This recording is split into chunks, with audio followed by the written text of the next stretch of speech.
Hello दोस्तों, आप सभी का एक बार फिर से वेलकम है विनायक नर्सिंग एकेडमी की ऑनलाइन क्लासेस के अंदर। ऑप्स एंड गाइनिक के एमसीक्यू सेशन हम लोग कर रहे हैं। तो इस एमसीक्यू सेशन में हम लोग काफ़ी सारे एमसीक्यू करेंगे जो कि काफ़ी इंपॉर्टेंट रहने वाले हैं। आपके अपकमिंग एग्जाम्स के पर्सपेक्टिव से बहुत सारे कॉन्सेप्ट भी आप सीखेंगे। तो चलिएगा लेक्चर स्टार्ट करेंगे आज के मोटिवेशनल कोट के साथ में कि समय इंसान को सफल नहीं बनाता है, बल्कि समय का सही इस्तेमाल ही इंसान को सफल बनाता है। डियर स्टूडेंट, तो सही इस्तेमाल कीजिए। कहने का मतलब है कि टाइम को वेस्ट ना करते हुए अपनी पढ़ाई पे फोकस करते रहिए और हमारे साथ जुड़े रहिए। जो हम जिस तरीके से पैटर्न से आपको पढ़ा रहे हैं वो आपके लिए जो है काफी उपयोगी रहने वाला। तो चलिएगा स्टार्ट करेंगे आज का लेक्चर। यस डियर, तो पहला एमसीक्यू आपके सामने है, पढ़िएगा। Yes, which of the following is most ideal pelvis. काफी बार ये क्वेश्चन रिपीट होता है एग्जाम्स के अंदर। ऑब्स एंड गायनिक का इंपॉर्टेंट क्वेश्चन है कि इनमें से कौन सी पेल्विस जो है वो मोस्ट कॉमन पाई जाती है। ठीक है डियर, तो ऑप्शन है आपके पास में gynecoid pelvis, anthropoid pelvis, platypoid pelvis and android pelvis. तो आंसर क्या होना चाहिए डियर इसका? तो इसका करेक्ट आंसर है गायनेकोइड पेल्विस, जो कि इमेज के अंदर आप देख पा रहे हैं। ये वाली जो पेल्विस है, जिसके अंदर जो पेल्विस ब्रिम, पेल्विक ब्रिम है, वो कैसा है डियर? ओवल शेप का वहां पे है।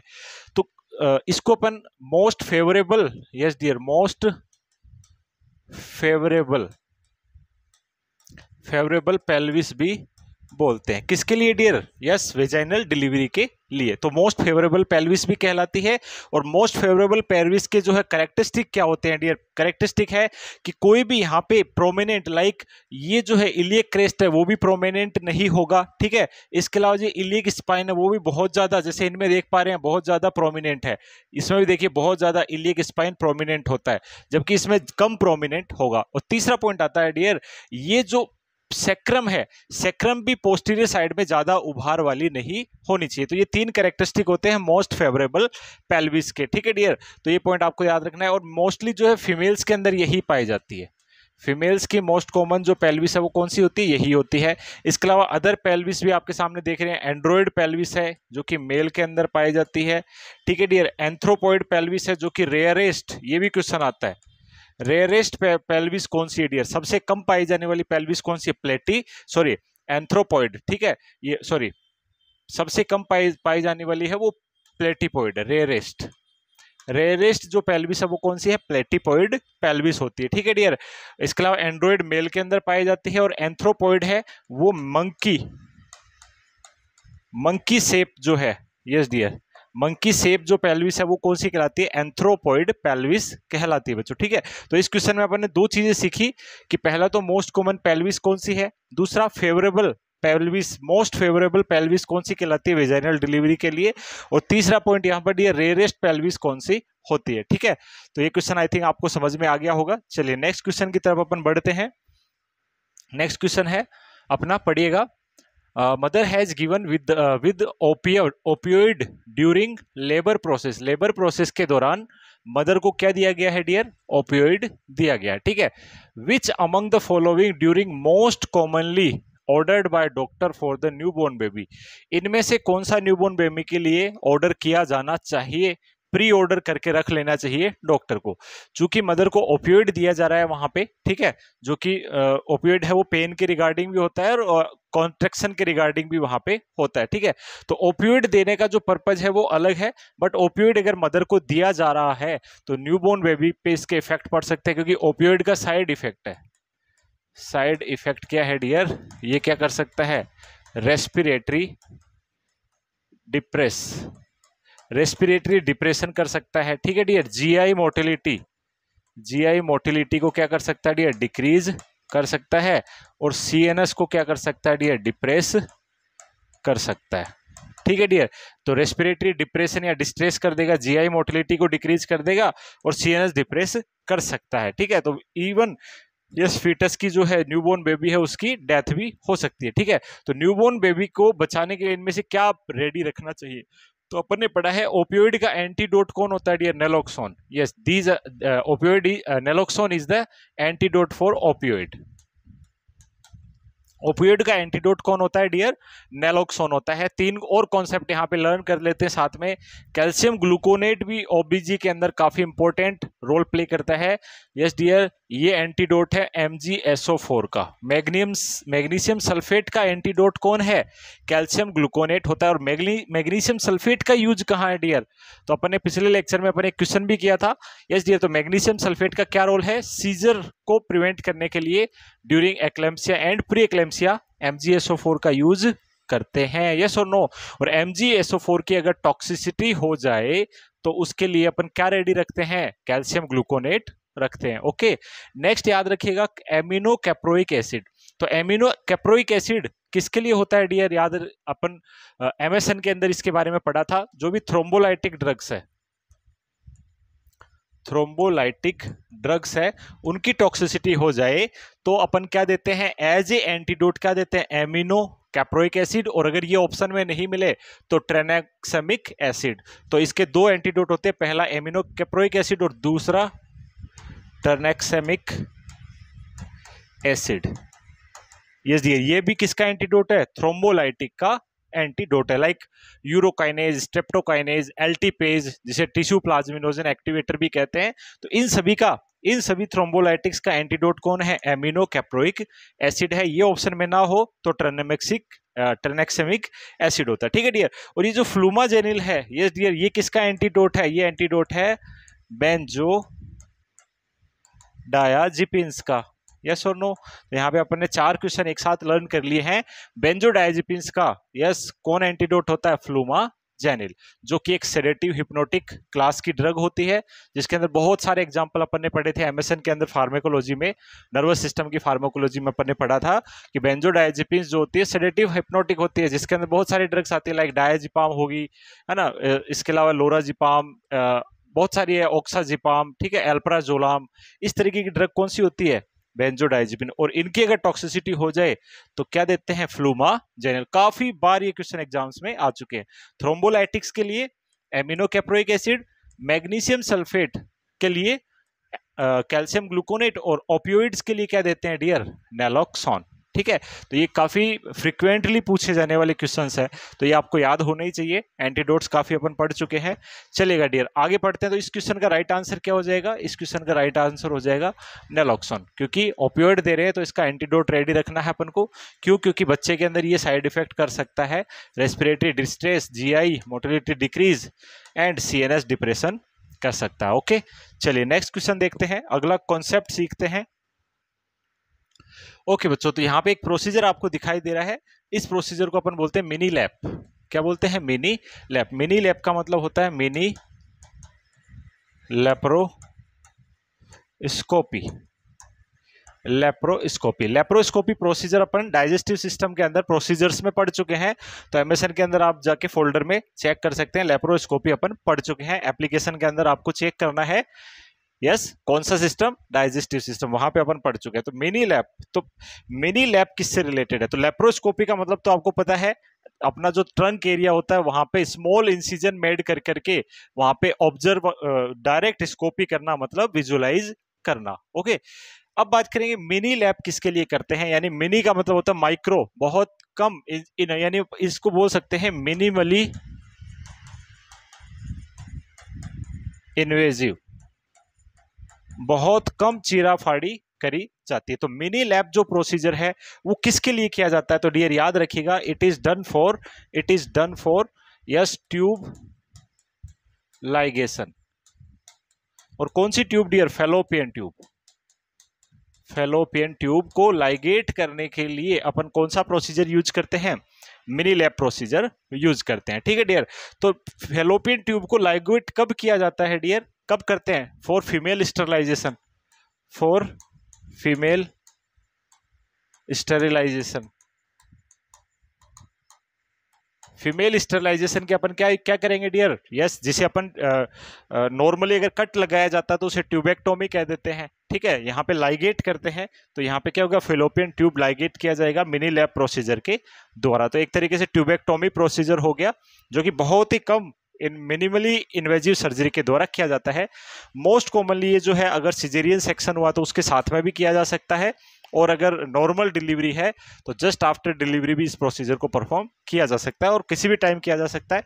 दूसरा बात करेंगे, ये जो प्रोसीजर है यस, तो इस क्वेश्चन का आंसर क्या होगा वो अपन सीखते हैं। तो पैप स्मीयर के लिए तो ऐसा कुछ भी नहीं है। पैप स्मीयर से रिलेटेड पिछले लेक्चर में अपन एक क्वेश्चन किया था, कौन कौन से इंस्ट्रूमेंट यूज होते हैं वो सब पढ़ा था अपन, ठीक है।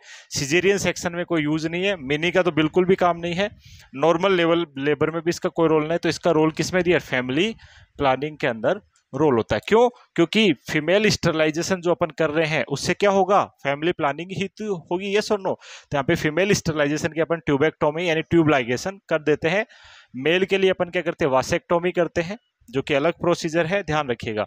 तो यहाँ पे जो मिनी लैब प्रोसीजर है वो फैमिली प्लानिंग के लिए यूज किया जाता है। ओके, चलेगा नेक्स्ट क्वेश्चन और नेक्स्ट कॉन्सेप्ट की तरफ बढ़ते हैं। यस, क्वेश्चन है, yes, colour of amniotic fluid in post term pregnancy is. Post term pregnancy में एमनियोटिक फ्लूइड का कौन सा कलर हो सकता है, ठीक है डियर। तो अगर टर्म प्रेगनेंसी है तो वहां पे क्या क्या होना चाहिए, नॉर्मल कलर है वो किसका होगा, टर्म प्रेगनेंसी का कलरलेस। टर्म प्रेगनेंसी में क्या होगा डियर, कलरलेस जो होगा, ठीक है। तो यहाँ पे पूछा है पोस्ट टर्म प्रेगनेंसी, तो पोस्ट टर्म प्रेगनेंसी का मतलब क्या होगा dear, hyper maturity. Hyper maturity, और हाइपर मैच्योरिटी में क्या होता है dear, risk of meconium aspiration. Meconium का मतलब होता है first stool pass by the foetus. Foetus के द्वारा फर्स्ट स्टूल पास होता है वो क्या कहलाता है, मेकोनियम। और ये जो है मेनली जो है डियर ग्रीनिश कलर का होता है। कैसा होता है, ग्रीन कलर का देखने को मिलता है। और ये एस्पायरस करने से क्या होगा डियर, फीटल डिस्ट्रेस। तो ये ग्रीन कलर का जो मेकोनियम है, इसकी वजह से एमनियोटिक फ्लूइड का कलर भी कैसा हो सकता है डियर, ग्रीन कलर का ही होगा। तो इस क्वेश्चन का राइट आंसर तो क्या हो जाएगा डियर, सी जो है इसका करेक्ट आंसर होगा। कलरलेस क्यों नहीं हो सकता है, क्योंकि टर्म प्रेगनेंसी का साइन है, ठीक है। यहाँ पॉसिबिलिटी की बात करते हैं। दूसरा बात करेंगे, गोल्डन कलर कब देखने को मिलता है। तो गोल्डन कलर देखने को मिलता है, काफी बार ये क्वेश्चन आता है, आई थिंक आपको आता भी है already. It is visualised in RH incompatibility. RH incompatibility हो जाती है ना। RH इनकम्पेटिबिलिटी अपन हेमेटोलॉजी के अंदर पढ़ चुके हैं पूरा का पूरा, जिसे इरिथ्रोब्लास्टोसिस फिटेलिस कहते हैं। या सुनो, जहां पे मदर RH नेगेटिव ब्लड वाली होती है और जो बच्चा है जो उसने कंसीव किया वो RH पॉजिटिव है, क्योंकि फादर RH पॉजिटिव था। अगर ऐसा सिनेरियो होता है तो at the time of placenta separation during the delivery के दौरान क्या होता है कि कुछ ब्लड जो है फीटल ब्लड है वो through the placenta maternal blood में मिक्स हो जाता है, जिससे मदर के अंदर उसके अगेंस्ट एंटीबॉडीज बन जाती है। और जब बच्चा नेक्स्ट टाइम जब कंसीव करता है तो उस टाइम पे क्या होता है डियर, वहां पे वो एंटीबॉडीज जो है IgG बनती है, जो कि मदर से फीटस में आ जाती है और फीटस को डैमेज कर देती है। And this condition is known as erythroblastosis fetalis, ठीक है। उसको रोकने के लिए एंटी-D का इंजेक्शन लगाते हैं 300 माइक्रोग्राम, ठीक है। 28 वीक पे लगता है और after delivery within 72 hour वो लगाया जाता है, ठीक है, एंटी-D का। तो 300 माइक्रोग्राम लगाते हैं या फिर 1500 international unit. Everything we had discussed. Next बात करेंगे डियर, ब्राउन कलर किस में देखने को मिलता है। तो it is visualised in intra uterine death. IUD हो जाता है तो मोस्टली जो है डार्क ब्राउन कलर का, यस ब्राउन नहीं, ओनली ब्राउन नहीं, डार्क ब्राउन कलर का जो है एमनियोटिक फ्लूइड जो है देखने को मिलेगा, ठीक है। और एमनियोटिक फ्लूइड जो है इसको अपन कब कैसे विजुलाइज करेंगे डियर। तो एमनियोटिक फ्लूइड को अपन करते हैं एमनियोसेंटेसिस के द्वारा करते हैं। एमनियोसेंटेसिस एक प्रोसीजर है जो कि मोस्ट कॉमनली जो है आफ्टर 14 वीक, 14 वीक के बाद, यस डियर, 14 से अपन 18-20 वीक तक जो है, 18 वीक के आसपास जो है प्रेगनेंसी के दौरान ये परफॉर्म किया जा सकता है, यस और नो। 20 वीक तक भी कर सकते हैं। तो एमनियोसेंटेसिस एक प्रोसीजर है, और एमनियोसेंटेसिस अगर बिफोर कर दिया जाए, 14 वीक से पहले किया जाए, तो उसका रिस्क होता है, और वो होता है डियर, यस, फीटस की डेथ होना, ठीक है, जिसे अपन मिसकैरेज भी कह सकते हैं। तो मिसकैरेज जो है मोस्ट कॉमन साइड इफेक्ट होता है एमनियोसेंटेसिस का, अगर 14 वीक से पहले परफॉर्म किया जाए, ठीक है। तो मोस्टली 15 वीक के बाद ही इसको जो है अपन प्रिफर किया जाता है। और इस तरीके के जो प्रोसीजर है लाइक एमनियोसेंटेसिस वगैरह है, इसके अलावा और भी जो प्रोसीजर्स है इससे रिलेटेड, जिन्हें हम लोग प्री नेटल टेस्टिंग कहते हैं, वो अपन जेनेटिक्स वाले पोर्शन के अंदर अपनी सेल टिश्यू एंड जेनेटिक्स वाला जो यूनिट है वहां पे कवर कर सकते हैं, कर चुके हैं डियर एक्चुअली। तो वो लेक्चर जरूर देखिएगा, वहां से एक एमसीक्यू आपको हर एग्जाम में जरूर मिलेगा, ठीक है। अपने जो सेल टिश्यू एंड जेनेटिक्स वाली यूनिट है उसमें पोस्ट नेटल या प्री नेटल टेस्टिंग जो है अपना टॉपिक है, वो जरूर देखेगा, काफी इंपॉर्टेंट पार्ट है। चलिए, तो इस क्वेश्चन का आंसर अपने पास निकल के आ जाता है, वो क्या है, ग्रीन कलर का, ठीक है। थोड़ा सा और समझते हैं, एमनियोटिक फ्लूइड कब बनना स्टार्ट होता है। मोस्टली जो है जब फीटस यूरिन का फॉर्मेशन करता है, और यूरिन का फॉर्मेशन कब करता है डियर, यूरिन, देखो एमनियोटिक फ्लूइड है वो 80% यूरिन का ही बनता है। किससे बनता है डियर, यूरिन से ही बना होता है। तो जब फीटस जब यूरिन का फॉर्मेशन स्टार्ट करेगा एट 12 वीक, तो यूरिन का फॉर्मेशन कब होता है, 12th वीक पे स्टार्ट होता है। क्योंकि किडनी फंक्शनल कब होती है डियर, 12 वीक पे किडनी फंक्शनल होती है। अपन जेनेटो यूरिनरी सिस्टम में जो कि पढ़ चुके हैं, एम्ब्रियोनिक डेवलपमेंट पढ़ा है किडनी का, तो 12 वीक पे किडनी जो है वो फंक्शनल होती है, तब जा करके एमनियोटिक फ्लूइड का फॉर्मेशन स्टार्ट होता है। तो 12 वीक पे एमनियोटिक फ्लूइड लगभग 50 ml के आसपास होता है, जो कि जैसे जैसे लाइफ बढ़ती है आगे आगे बढ़ता जाता है। किस प्रकार से बढ़ता है देखते हैं, तो इसका राइट आंसर सी है। देखिएगा डियर, तो एट 12 वीक यानी फीटस जब 12 वीक का है तो एमनियोटिक फ्लूइड कितना होता है, जस्ट 50 ml होता है, ठीक है डियर। जब फीटस 20 वीक का हो जाता है तब ये 400 ml पहुंचता है, और एट टर्म ये हाईएस्ट होता है। एट टर्म का मतलब हो गया डियर 37 से 40 वीक। जब फीटस मदर के पेट के अंदर 37 से 40 वीक, 37 से 40 वीक का हुआ है, उस दौरान जो है एमनियोटिक फ्लूइड हाईएस्ट होता है, विच इज 600 से 800 ml। ये क्वेश्चन भी कई बार आता है, ध्यान रखिएगा। फिर अगर पोस्ट मेच्योरिटी की तरफ बच्चा जाता है तो एमनियोटिक फ्लूइड का फॉर्मेशन भी जो है कम हो जाता है, which is yes approx 200 ml, ठीक है। तो हाईएस्ट कब होता है, यस एट टर्म। इसके अलावा ओलिगोहाइड्रोमनोज किसे कहते हैं, अगर 200 ml से कम हो जाए टर्म के टाइम पे, 200 ml से कम हो जाए एट टर्म। एट टर्म होना कितना चाहिए, 600 से 800, लेकिन वो रह कितना जाए एट टर्म, ठीक है। फीटस अभी टर्म पे पहुंचा है, मतलब 37 से 38 वीक के बीच में है, और उस टाइम एमनियोटिक फ्लूइड अगर 200 ml से कम देखने को मिलता है तो उसे ओलिगोहाइड्रोमनियोस कहता है। तो ये क्वेश्चन बनता है डियर। तो ओलिगोहाइड्रोमनियोस की डेफिनेशन क्या होगी डियर, 200 ml से कम एमनियोटिक फ्लूइड होना एट टर्म। और अगर ये 2000 ml से ज्यादा हो जाए, जो कि नॉर्मली 600 से 800 था, लेकिन 2000 से ज्यादा हो जाए तो उसे पॉलीहाइड्रोमिनोस कहा जाएगा, ठीक है। तो ये दो टर्म है, आपको पता होनी चाहिए। कलर वाली जो अपन ने बात करी है, यस, तो कलर किस तरीके से मैंने बताया अभी, ग्रीन कलर कब देखने को मिलता है, मेकोनियम पास होने की वजह से, जो कि पोस्ट मैच्योरिटी का साइन है, जो कि किसका डियर, पोस्ट मैच्योरिटी का साइन है, जिसकी वजह से फीटल डिस्ट्रेस का भी ये साइन होता है। यहां से बहुत बार ये क्वेश्चन आए हुए हैं, ध्यान रखना, ठीक है। आरएच इनकम्पेटिबिलिटी में गोल्डन कलर देखने को मिलता है, ठीक है, ड्यू टू हीमोलाइसिस की वजह से, क्योंकि जब आरबीसी टूटती है तो वो येलो कलर के पिगमेंट छोड़ती है, जिस वजह से गोल्डन कलर देखने को मिलेगा।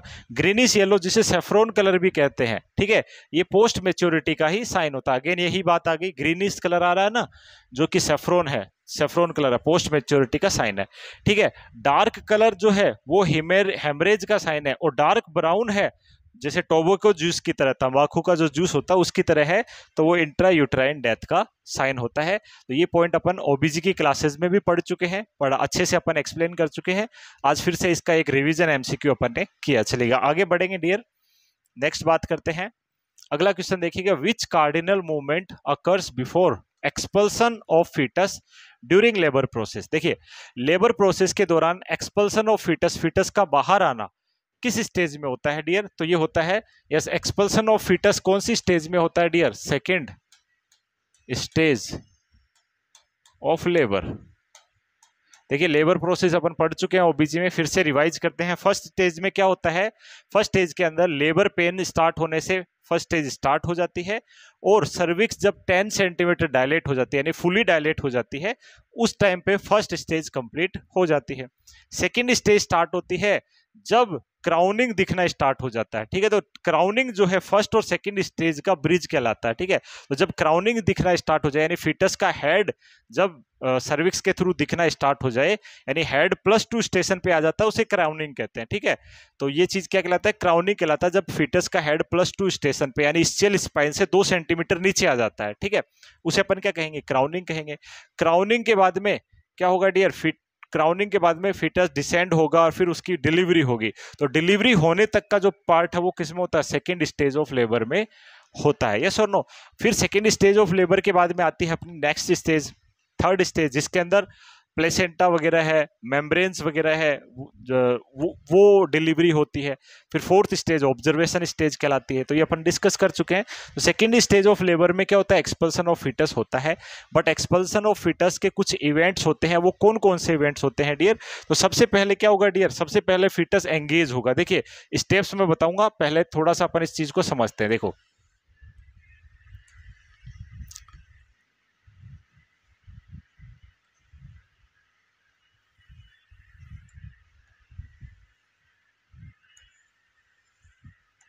ठीक है, ये चीज समझेंगे अपन।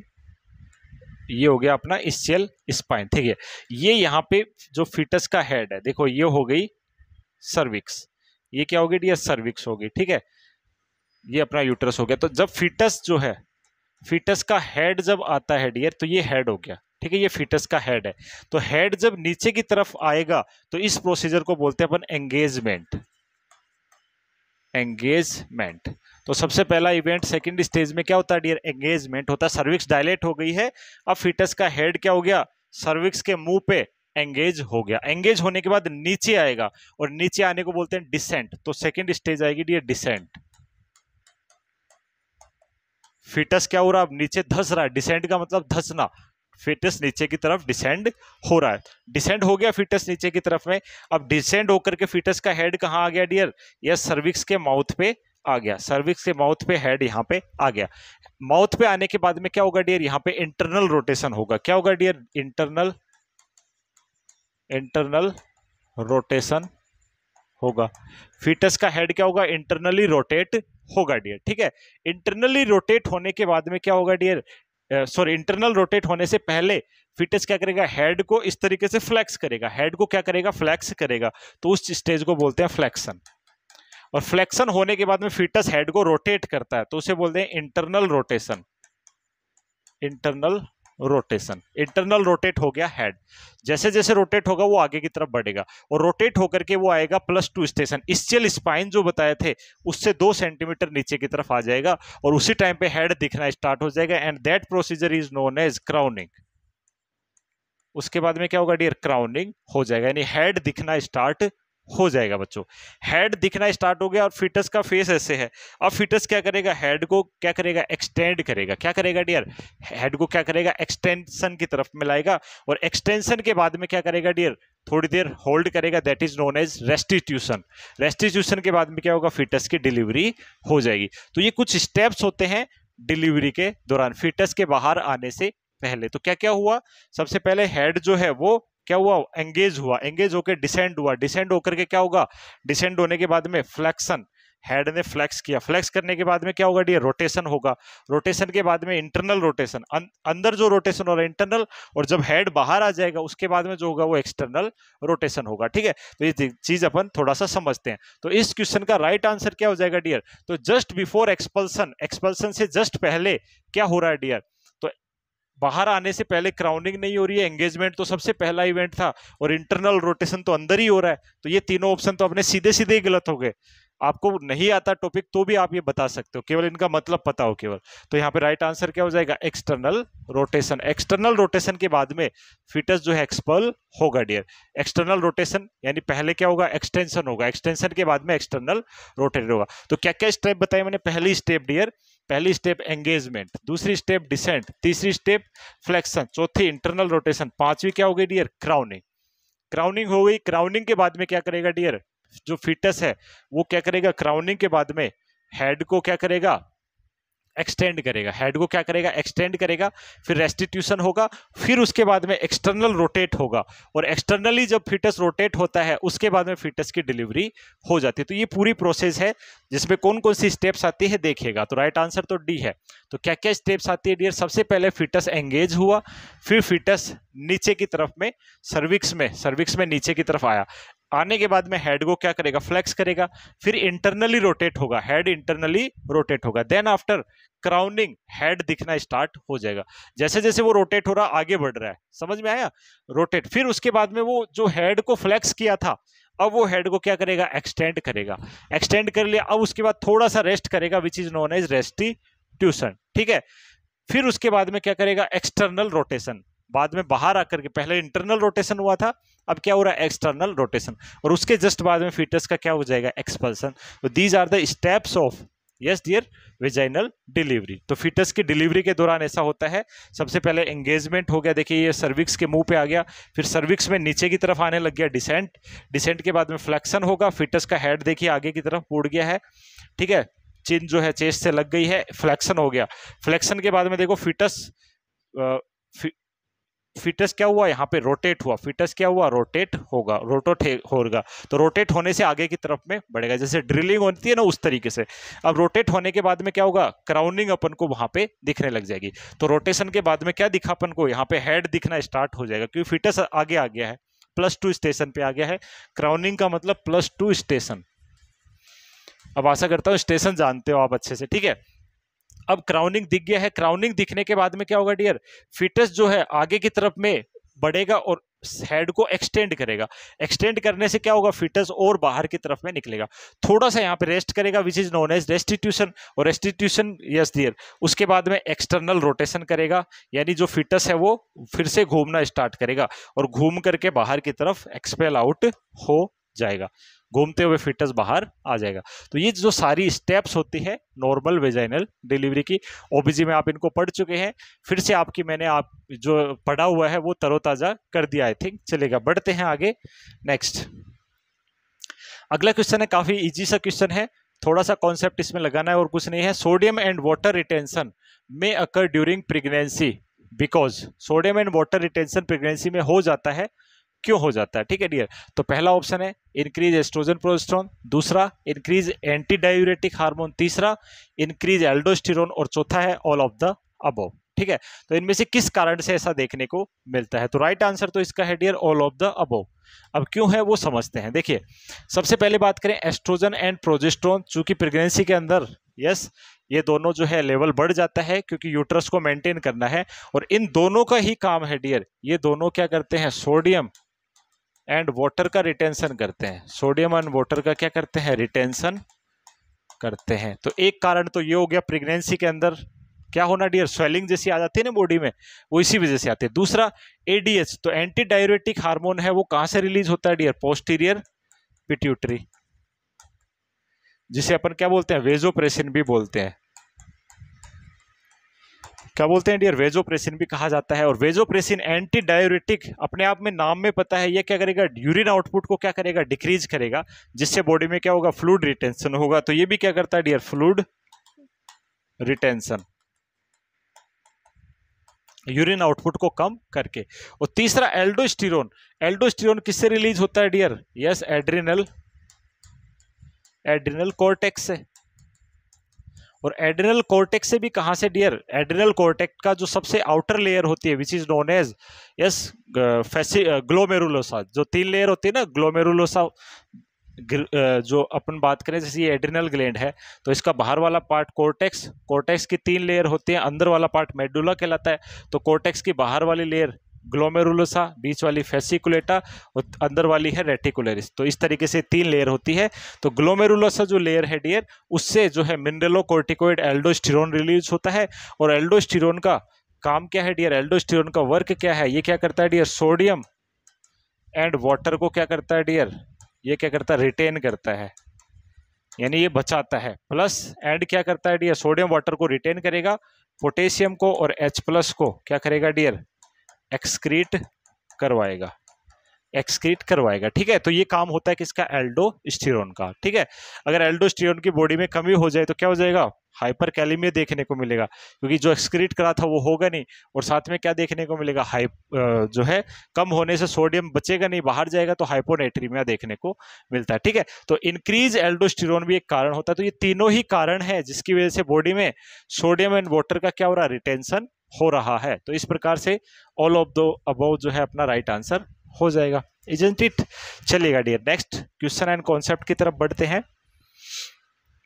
अगला क्वेश्चन है डियर, काफी इजी क्वेश्चन है, यहाँ पे 2 कॉन्सेप्ट अपन सीखेंगे इससे। क्वेश्चन है which hormone is responsible for ovulation, ovulation के लिए कौन सा हार्मोन रिस्पॉन्सिबल होता है। ठीक है, तो अपन ओव्यूलेशन जो है कब होता है डियर, सबसे पहले बात करेंगे तो ओव्यूलेशन कब होता है। तो डियर याद रखिएगा, नॉर्मल मेंस्ट्रुएशन साइकिल -14 डे, -14 कर देंगे तो अपने पास उस दिन क्या होता है डियर, ओव्यूलेशन होता है। लाइक अगर मेंस्ट्रुएशन साइकिल की नॉर्मल ड्यूरेशन अगर 28 दिन है तो ओव्यूलेशन कौन से दिन होगा डियर, ओव्यूलेशन 28 - 14 14th डे जो है ओव्यूलेशन देखने को मिलेगा। क्यों बता रहा हूं मैं, समझेंगे, कॉन्सेप्ट सीखेंगे यहाँ पे। ठीक है, ये चीज सीखना। तो ओव्यूलेशन जब होता है डियर, तो मान लीजिए ये नॉर्मल मेंस्ट्रुएशन साइकिल है। ठीक है, ये नॉर्मल 28 दिन की मेंस्ट्रुएशन साइकिल है। तो 28 दिन की मेंस्ट्रुएशन साइकिल में यस 28 - 14 14वें दिन जो है क्या होगा डियर, ओव्यूलेशन होगा। तो यहाँ पे इस 14th डे क्या होगा, ओव्यूलेशन। लेकिन ओव्यूलेशन के लिए एक हार्मोन रिस्पॉन्सिबल होता है डियर, जो कि होता है ल्यूटिनाइजिंग हार्मोन, LH। एक्चुअली क्या होता है, LH का लेवल धीरे धीरे बढ़ता है और 24 घंटे पहले जो है ये सर्ज आता है। यहाँ पे क्या आता है डियर, सर्ज आता है, और इस पॉइंट को बोलते हैं अपन LH सर्ज। क्या बोलते हैं इस पॉइंट को, LH सर्ज। और LH सर्ज का क्वेश्चन बहुत बार आता है डियर। LH सर्ज कब होता है डियर, जस्ट बिफोर नहीं बोल करके बोलेंगे 24 आवर्स बिफोर ओव्यूलेशन। ओव्यूलेशन के 24 घंटे पहले है वो, क्या देखने को मिलेगा डियर, ये क्वेश्चन अपने आप में। ओव्यूलेशन के लिए पहली बात तो कौन सा हार्मोन रिस्पॉन्सिबल है, तो राइट आंसर लगा देता हूं, वो कौन सा था, luteinizing hormone which is LH। And LH और FSH है वो एंटीरियर पिट्यूटरी के द्वारा रिलीज किए जाते हैं, ये अपन पढ़ चुके हैं। ठीक है, एंडोक्राइनोलॉजी के अंदर। और LH हार्मोन है वो ओव्यूलेशन से कब पहले सर्ज होगा, तो ये 24 घंटे पहले ओव्यूलेशन जो है, ओव्यूलेशन से 24 घंटे पहले ये बढ़ जाता। अब देखना, एक कॉन्सेप्ट सिखाने वाला हूं आपको, बहुत अच्छा कॉन्सेप्ट है, सीखेगा। देखो, एक क्वेश्चन आपसे आता है, और ऐसे क्वेश्चन आपके बुक्स के अंदर भी दिए हुए हैं। क्वेश्चन क्या है कि एक फीमेल जिसके अंदर 32 डेज की नॉर्मल मेंस्ट्रुएशन साइकिल है, 32 दिन की नॉर्मली उसमें यूजुअली साइकिल चलती है, तो इस फीमेल में LH सर्ज कौन से दिन होगा।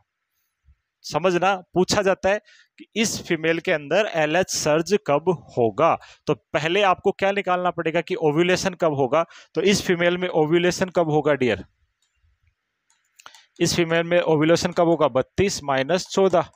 तो ओव्यूलेशन कब हो जाएगा, 14 घटाएंगे इसके अंदर से, तो घटा दीजिए 18, 18th डे पे क्या होगा डियर, ओव्यूलेशन होगा। तो इसी फीमेल में LH सर्ज कब होगा, LH सर्ज कब हो जाएगा, तो जस्ट 24 घंटे पहले LH सर्ज होता है। सर्ज का मतलब बहुत ज्यादा लेवल बढ़ना, तो LH सर्ज की वजह से ही ओव्यूलेशन होता है। अगर सर्ज नहीं होगा तो ओव्यूलेशन भी नहीं होगा। ठीक है, ये पॉइंट याद रखिएगा। या फिर उल्टा क्वेश्चन भी पूछा जाता है, LH सर्ज के कितने बाद ओव्यूलेशन होता है। ऑप्शन मिलेगा immediately after, within 2 hour, within 24 hour, within 48 hour, इस तरीके के ऑप्शन मिलेंगे। तो LH सर्ज के कितने देर बाद ओव्यूलेशन होता है, तो लगभग 24 घंटे के बाद जो है ओव्यूलेशन देखने को मिलता है। तो क्वेश्चन घुमा फिरा के कैसे भी पूछो, कॉन्सेप्ट आपको आना चाहिए। तो LH सर्ज जो है इस फीमेल में कब होगा, 18वें दिन अगर ओव्यूलेशन हो रहा है, जाहिर सी बात है ना, 32 दिन की साइकिल है तो 18वें दिन ही होगा।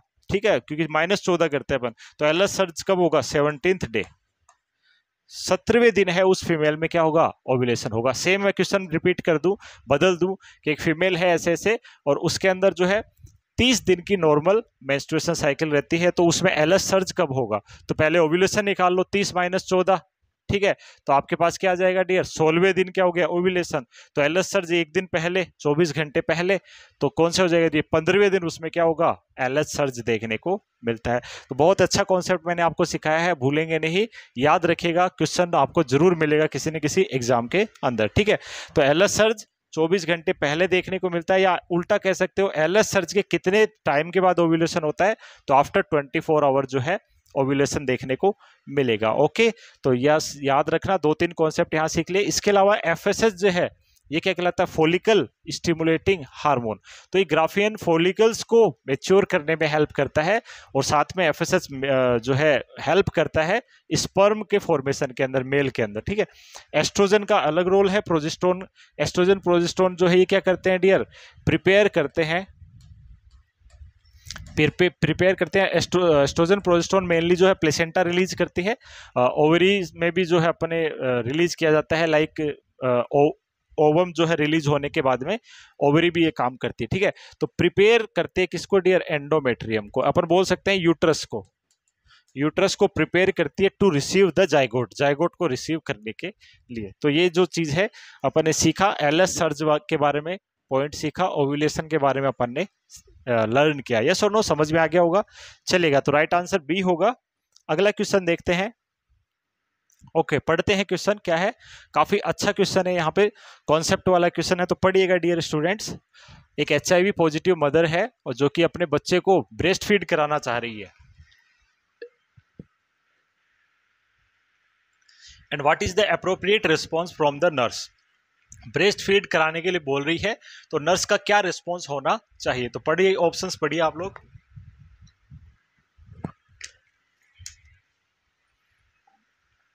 पहला ऑप्शन है encourage breast feeding so that she can get her rest and get healthier. Breast feeding encourage करानी है, पहला ऑप्शन ऐसा कह रहा है। दूसरा option encourage breast feeding because it's healthier for the baby, ये बेबी के लिए भी अच्छा है। पहला ऑप्शन तो कह रहा है मदर के लिए अच्छा है, दूसरा कह रहा है बेबी के लिए अच्छा है। तीसरा ऑप्शन कह रहा है encourage breast feeding for to facilitate bonding, bonding बनाने के लिए ब्रेस्ट फीडिंग करवानी है। और चौथा ऑप्शन कह रहा है discourage breast feeding because HIV can be transmitted through breast milk.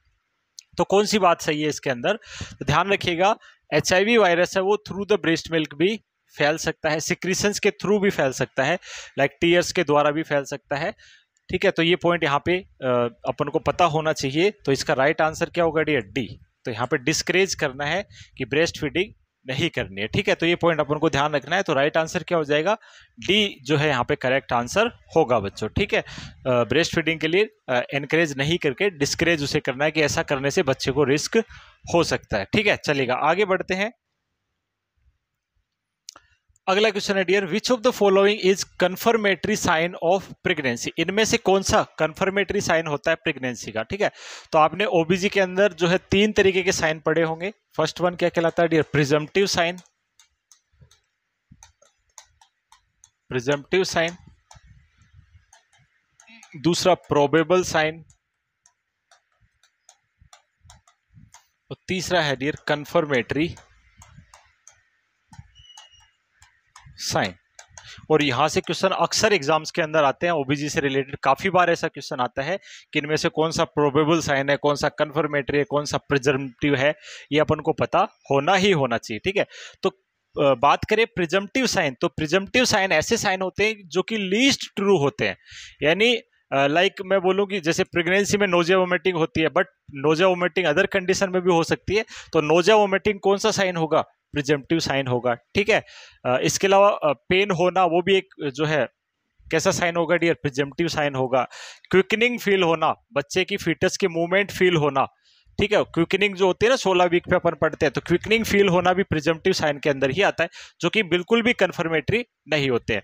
Presumptive के अंदर बहुत सारे साइन है अपने, जैसे कि सर्विक्स का नीला हो जाना चैडविक साइन होता है, हैगार साइन होता है, सॉफ्टनिंग ऑफ द सर्विस, इस तरीके के साइन है वो प्रोबेबल साइन के अंदर आते हैं। और कंफर्मेटरी के अंदर 3 प्रकार के साइन आते हैं डियर, जिस अगर ये 3 साइन है इसका मतलब प्रेगनेंसी कंफर्म ही है, ठीक है। पहला यूएसजी, यूएसजी से पता लग जाएगा ना, फिटस ही दिख जाएगा पहली बात तो यूएसजी कंफर्मेटरी साइन है। तो अपने ऑप्शन में देखेंगे, ऑप्शन में देखो यूएसजी है, तो ये राइट आंसर है। और भी पढ़ते हैं, दूसरा जो होता है डियर, यस दूसरा क्या होता है, fetal heart rate. Fetal heart rate अगर सुनाई दे रही है इसका मतलब फिटस है ना, प्रेगनेंसी कंफर्म है भाई। फिटस की हार्ट रेट सुनाई दी आपको, इसका मतलब प्रेगनेंसी कंफर्म ही है, कोई और चीज की। देखिए नोजिया वोमिटिंग होना नॉर्मली प्रेगनेंसी में होता है, नोजिया वोमिटिंग, बट इससे ये मतलब थोड़ी है कि नोजिया वोमिटिंग होने का मतलब प्रेगनेंसी ही है, कोई और कारण से भी तो नोजिया वोमिटिंग हो सकता है, इंडाइजेशन हो सकता है, इसका मतलब वो प्रिजम्पटिव साइन है। लेकिन फीटल हार्ट रेट सुनाई दे रही है तो वो कैसा साइन है डियर, कंफर्मेटरी साइन है। तो देखिए auscultation of fetal heart rate, तो ये भी अपना क्या हो जाएगा, राइट आंसर। तो 2 राइट आंसर है, तो ऑल ऑफ द अबव भी होगा यहाँ पे। तीसरा साइन होता है डियर, तीसरा साइन होता है palpation, palpation of fetal movement.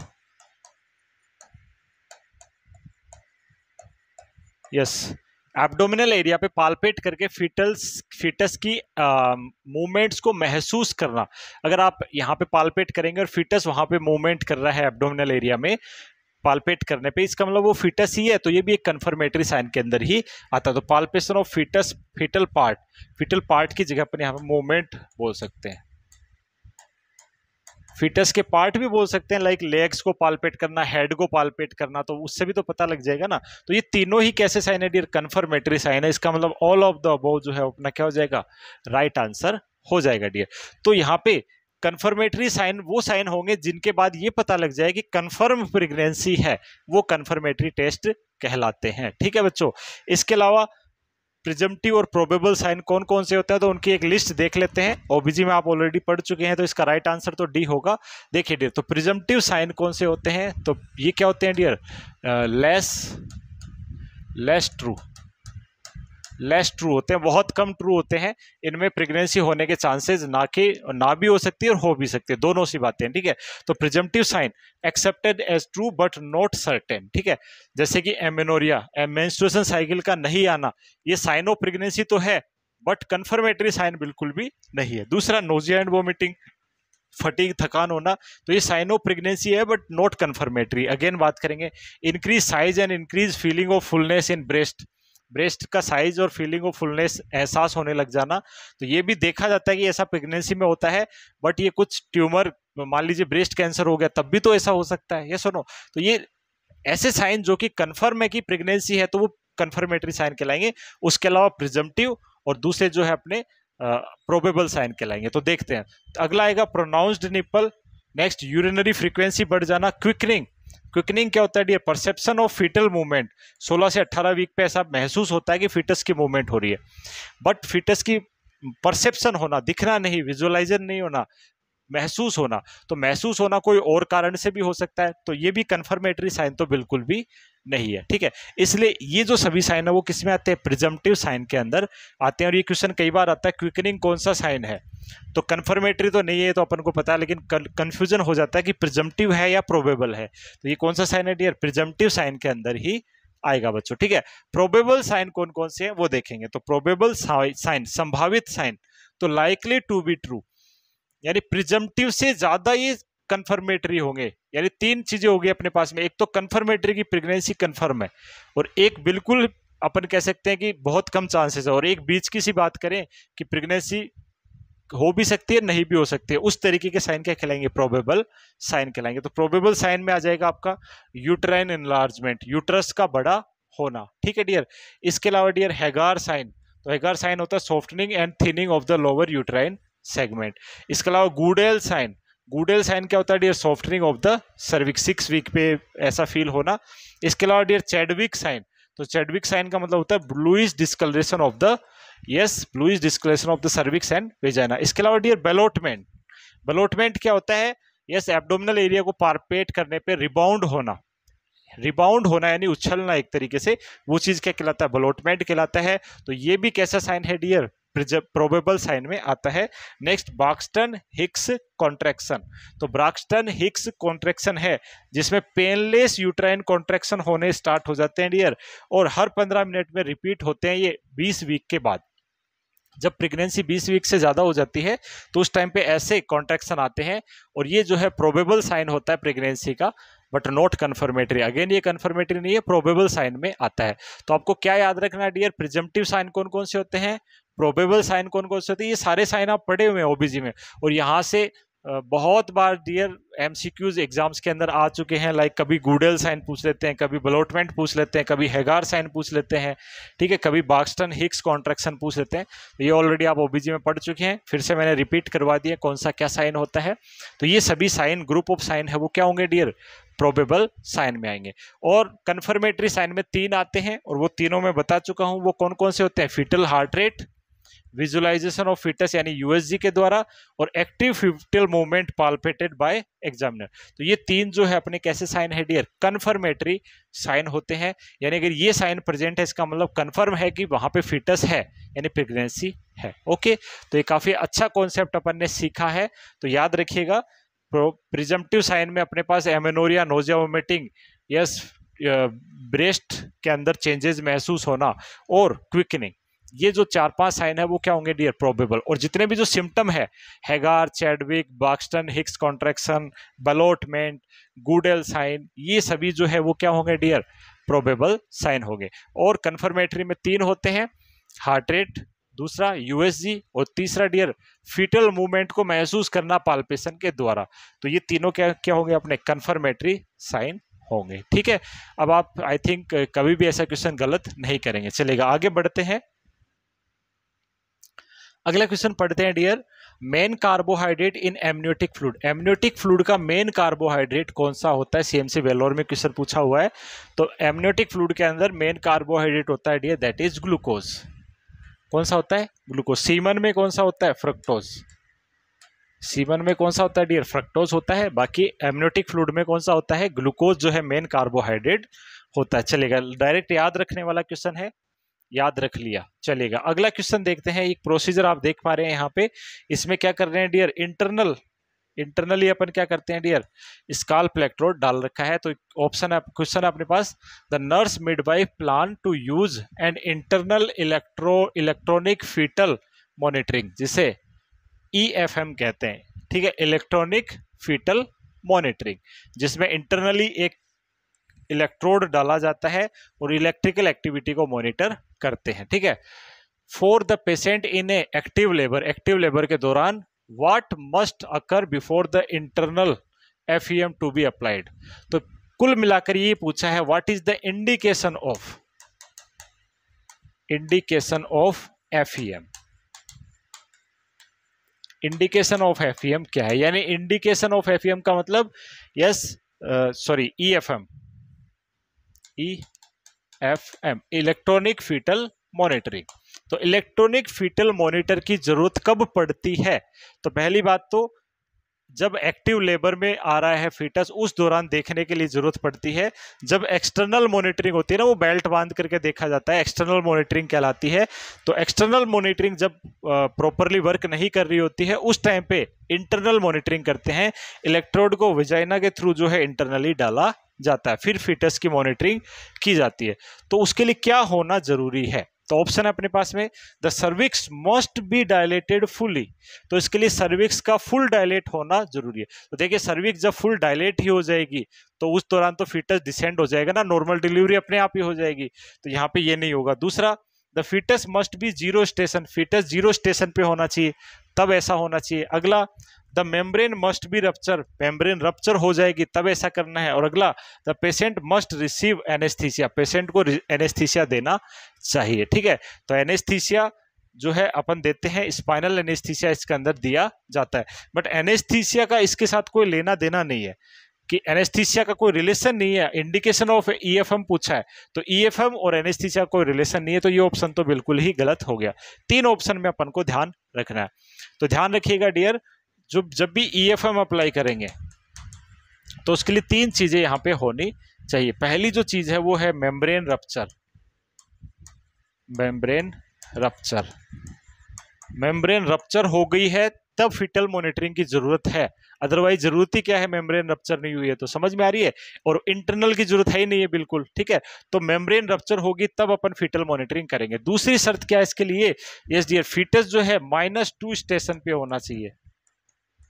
Foetus जो है 0 स्टेशन पे नहीं, 0 स्टेशन पे आ गया तो उसके मतलब डिसेंड हो गया है। ठीक है, बट -2 स्टेशन पे होना चाहिए कम से कम। ठीक है, और नेक्स्ट जो मॉनिटरिंग है वो क्या है डियर, सर्विक्स है वो एटलीस्ट 2 सेंटीमीटर डायलेट हो, सर्विक्स 2 सेंटीमीटर डायलेट होनी चाहिए उसी टाइम पे। इन तीनों कंडीशन में अपन क्या करेंगे डियर, फीटल मॉनिटरिंग करेंगे। तो आपको आंसर तो मिल गया होगा आई थिंक। तो आंसर क्या है, the membrane must be rupture.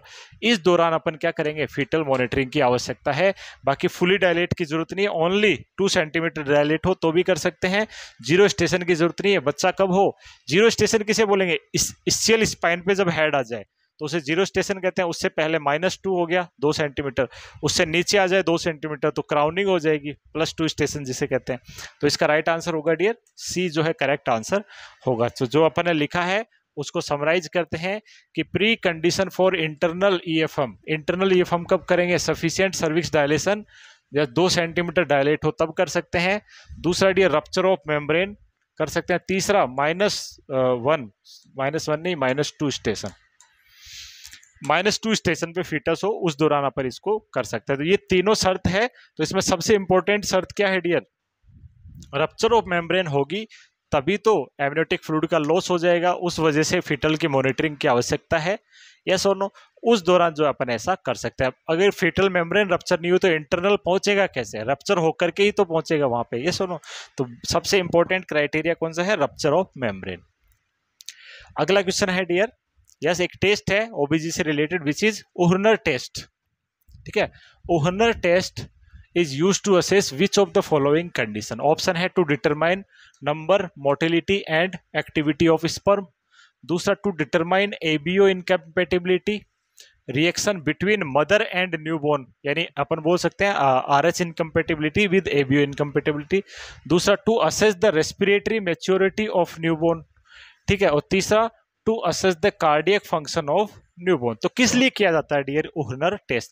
तो डायरेक्ट इस तरीके के क्वेश्चन होते हैं, वो नॉलेज है आपको तो आंसर दे सकते हैं, और नहीं पढ़ा है कभी तो आंसर नहीं दे सकते हैं। तो ओहरनर टेस्ट कब किया जाता है डियर? ओहरनर टेस्ट ये क्या है dear? Yes, to assess sperm motility in cervix mucosa. Cervix mucosa के अंदर जो है यस स्पर्म की मोटिलिटी असेस करना ही क्या कहलाता है? ओहरनर टेस्ट कहलाता है। तो सर्विक्स में स्पर्म कब जाएगा डियर? देखिए, तो जब इस टेस्ट को अपन एक नाम से और भी जानते हैं dear, it is also known as aka. Aka बोलते हैं इसको, ऑल्सो नोन एज। तो इसको अपन पोस्ट कोइटल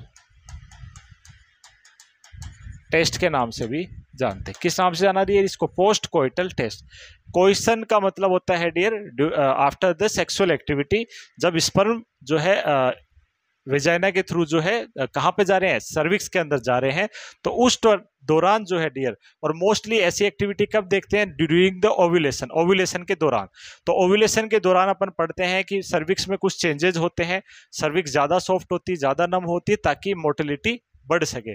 तो उस दौरान सैंपल वहां से कलेक्ट किया जाता है और उस सैंपल की स्टडी करते हैं, और उस सैंपल की स्टडी को अपन बोलते हैं ओहरनर टेस्ट। तो ओहरनर टेस्ट है वो किस लिए करेंगे? To assess the sperm motility in context of cervix mucosa. Yes और नो?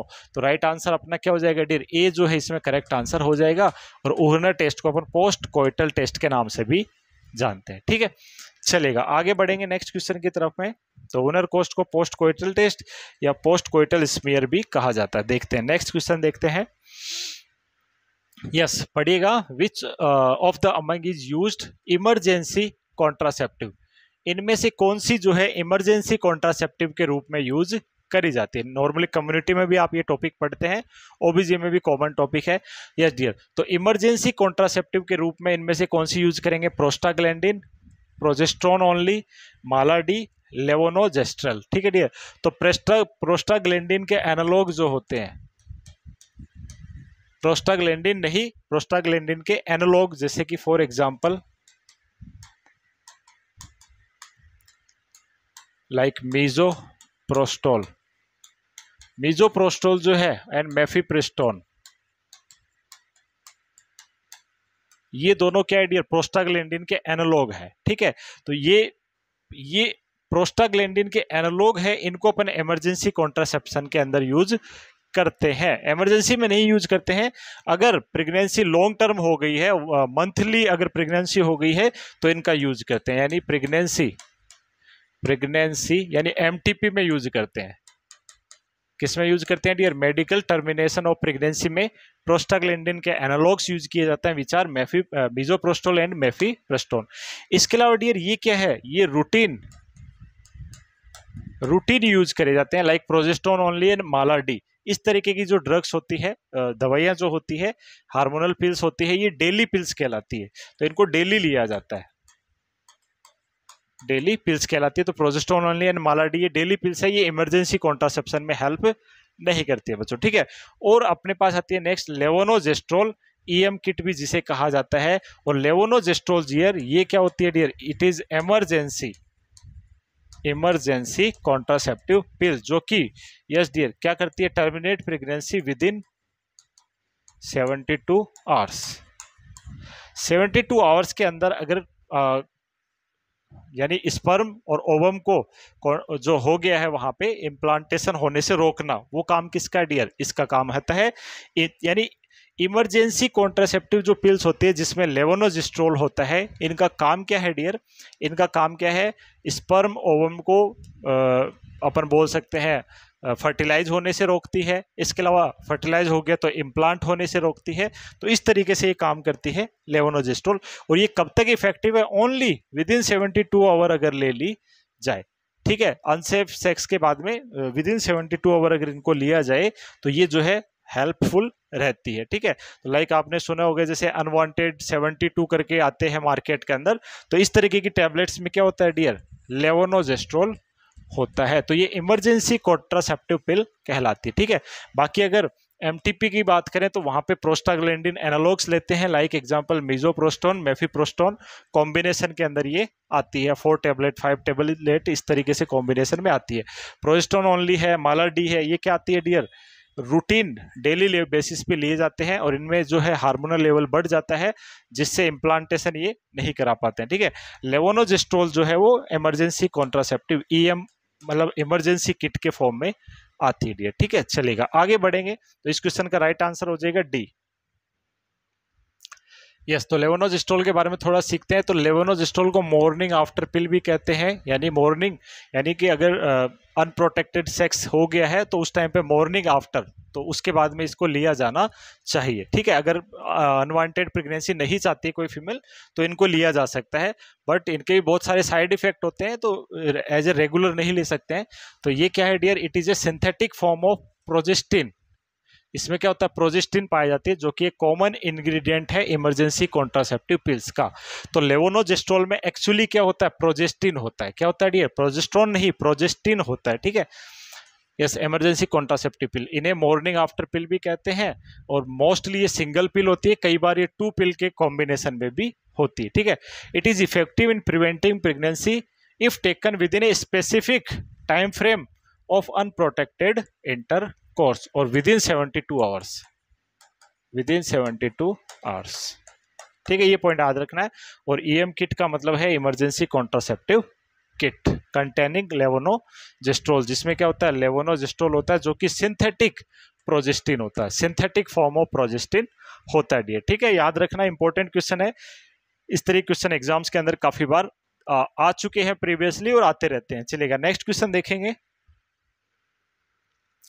ओके बच्चों, अगला क्वेश्चन है अपने पास में, the appropriate gestational week to carry out chorionic villus sampling biopsy for prenatal diagnosis. तो प्रीनेटल डायग्नोसिस के लिए अपन क्या क्या करते हैं डियर? लाइक बात करें एमनियोसेंटेसिस करते हैं, सीवीएस कोरियोनिक विलस सैंपलिंग करते हैं, कोर्डोसेंटेसिस करते हैं, कोर्डोसेंटेसिस भी किया जाता है, ठीक है डियर, यूएसजी करते हैं, अल्ट्रासोनोग्राफी करते हैं, ठीक है। तो एमनियोसेंटेसिस है वो प्रोसीजर अपन ने पढ़ा 14 वीक के बाद परफॉर्म किया जाता है। कोरियोनिक विलस सैंपलिंग है वो 10 से 12 वीक पे कर सकते हैं, यानी अर्लीस्ट मेथड होता है। कोर्डोसेंटेसिस है वो 18 से 22 या 20 वीक के बीच में कर सकते हैं, जहां पे अम्बलाइकल वेन से, एक क्वेश्चन देखा था अपने पिछले एमसीक्यू सेशन में, अम्बलाइकल वेन से अपन सैंपल लेते हैं। यूएसजी है ये भी 16 से 20 वीक के अराउंड जो है किया जाता है, ठीक है। टू डायग्नोस क्रोमोसोमल और जेनेटिक एबनॉर्मेलिटी, ये सभी किसके लिए कर रहे हैं अपन? क्रोमोसोमल या जो है जेनेटिक एबनॉर्मेलिटी है उसका पता लगाने के लिए। और ये अपन कहाँ पढ़ चुके हैं? पूरे के पूरे प्रोसीजर अपन बता चुके हैं, कहाँ पे? जेनेटिक्स वाले पार्ट के अंदर। तो जरूर देखेगा सेल टिश्यू एंड जेनेटिक्स वाला पोर्शन, तो वहां पे काफी सारे क्वेश्चन भी कर रखे हैं अपन ने, तो चलेगा। तो सीवीएस जो है कोरियोनिक विलस सैंपलिंग है वो 10 से 12 वीक पे अपन कर सकते हैं। कोरियोन यानी प्लेसेंटा से सैंपल लिया जाता है, उसमें कुछ एबनॉर्मल जो है प्रोटीन्स को अपन आइडेंटिफाई कर लेते हैं, जिससे क्रोमोसोमल एबनॉर्मेलिटी का पता लग जाता है। तो राइट आंसर हो जाएगा 10 से 12 वीक, ठीक है। चलेगा, आगे बढ़ेंगे नेक्स्ट क्वेश्चन की तरफ। यस, क्वेश्चन है, all of the following are contraindications for combined oral contraceptive pills like oestrogen and progestin. Progesterone नहीं, प्रोजेस्टिन, ठीक है, लेवोनोजेस्ट्रोल। तो एस्ट्रोजन एंड प्रोजेस्टिन के कॉम्बिनेशन की जो पिल होती है, these are known as combined oral contraceptive पिल।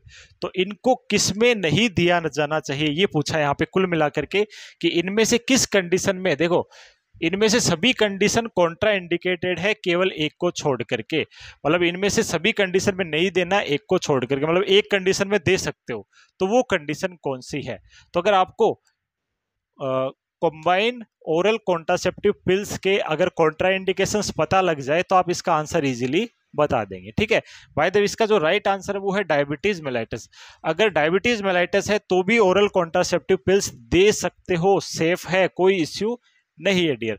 लेकिन अगर किसी फीमेल को यस हिस्ट्री ऑफ स्ट्रोक है तो बिल्कुल नहीं देना है, previous history of thrombo embolism है तो बिल्कुल नहीं देना है, क्योंकि ये क्या करते हैं, क्लॉट फॉर्मेशन करती है ये मेडिसिन, और जब क्लॉट बनने की टेंडेंसी होगी तो उस केस में क्या होगा डियर, ऑलरेडी हिस्ट्री स्ट्रोक की है, ऑलरेडी लाइक डीवीटी है, थ्रोम्बो एम्बोलिज्म का मतलब हो जाएगा डीवीटी, पल्मोनरी एम्बोलिज्म।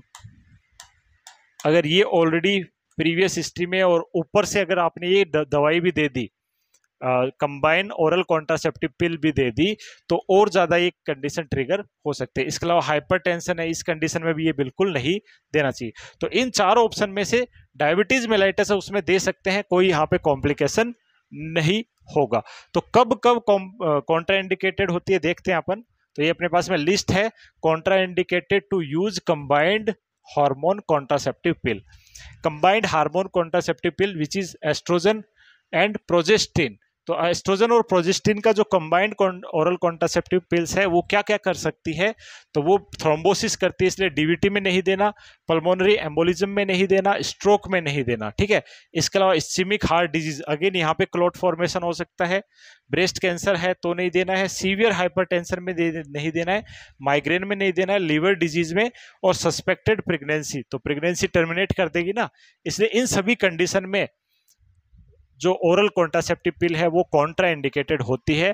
केवल जो ऑप्शन था अपने पास डायबिटीज मेलाइटस, उसमें दे सकते थे, उससे रिलेटेड इसके कॉन्ट्रा इंडिकेशन नहीं है। तो याद रखना, ये जो सभी है कॉन्ट्रा इंडिकेशन है, जिसमें ये जो थ्रोम्बो एम्बोलिज्म है ये मोस्ट कॉमन कॉन्ट्रा इंडिकेशन होते हैं किसके डियर, ओरल हार्मोनल जो कॉन्ट्रासेप्टिव पिल होते हैं उनके। ओके, तो राइट आंसर इस क्वेश्चन का हो गया अपना डायबिटीज मेलाइटिस में दे सकते हो। तो क्वेश्चन पढ़ना, all are contra indication of combined oral contraceptive pill except, किसको छोड़ करके, तो ये सभी कॉन्ट्रा इंडिकेशंस है, ये कॉन्ट्रा इंडिकेशन नहीं है, इस कंडीशन में दी जा सकती है। ओके, नेक्स्ट क्वेश्चन पढ़िएगा, which of the following biochemical marker is not included in triple test.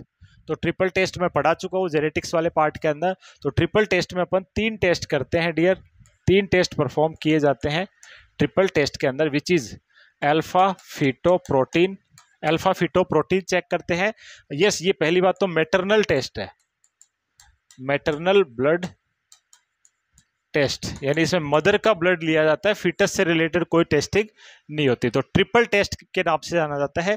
तो इसमें एएफपी टेस्ट करते हैं, DHA dihydro Andrew Astral check करते हैं, एस्ट्रोल एंड्रो एस्ट्रोल जिसे अपन बोलते हैं डीएचए डाईहाइड्रो एंड्रो एस्ट्रोल। इसके अलावा डियर जो है नेक्स्ट अपन करेंगे डियर इसके अंदर कौन सा, एचसीजी, कौन सा करेंगे, एचसीजी। इन तीनों की टेस्टिंग करना क्या कहलाएगा dear, triple testing. Maternal blood में इन तीनों के टेस्ट करना क्या कहलाएगा, ट्रिपल टेस्टिंग कहलाता है।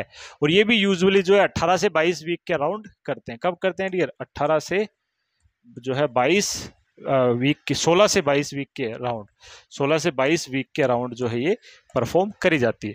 और याद रखिएगा, तो इसका राइट आंसर क्या हो जाएगा, विच of the following biochemical marker is not, कौन सा नहीं आता है, तो प्लेसेंटल लैक्टोजन इसमें नहीं आता है। तो अगर आपको ट्रिपल मार्कर याद है, तो ट्रिपल मार्कर कौन कौन से होते हैं प्रेगनेंसी में, अल्फा फीटोप्रोटीन, ठीक है, दूसरा डीएचए डाईहाइड्रो एंड्रोएस्ट्रोल जिसे कॉन्जुगेटेड अनकॉन्जुगेटेड एस्ट्रोल भी कहते हैं, और तीसरा एचसीजी ह्यूमन कोरियोनिक गोनेडोट्रोपिन। तो ये तीनों जो है देखे जाते हैं डियर, ठीक है। तो इन तीनों की टेस्टिंग करी जाती है मैटरनल ब्लड में। अगर ये फाउंड होते हैं, इसका मतलब कॉन्जेनाइटल एबनॉर्मलिटीज से एसोसिएटेड हो सकते हैं। ठीक है, तो काफी इंपॉर्टेंट पार्ट है, याद रखिएगा। तो इसमें प्लेसेंटल लैक्टोजन नहीं आता, तो यही राइट आंसर हो गया। चलिए नेक्स्ट क्वेश्चन की तरफ बढ़ते हैं।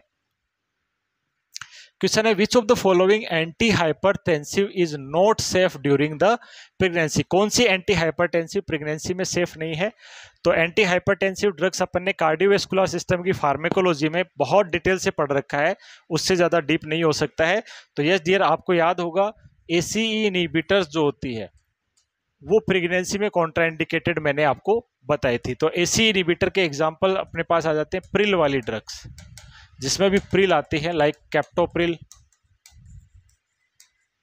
एनालाप्रिल,